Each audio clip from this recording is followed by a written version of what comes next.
చేసుకోవాలి. హల్లెలూయా. ప్రభు వస్తే కొదువేంటండి? దేవుడు వస్తే ఇంకేం కొదువు ఉంటుంది?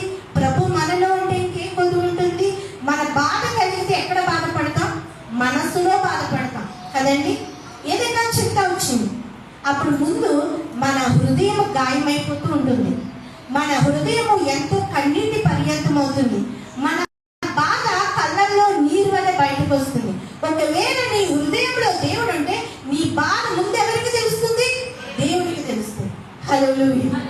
నువ్వు బాధపడితే నీ హృదయంలో బాధపడతావు కాబట్టి నీ హృదయంలో దేవుడు అంటే ప్రభువుకి నీ హృదయంలో మంచి స్థానం ఉంటే మొదట నీ బాధ ఏంటో దేవునికే తెలుస్తుంది. ఆయన నీ హృదయంలో ఉన్నాడు కాబట్టి నీ బాధను ఆయన తుడిచేస్తాడు.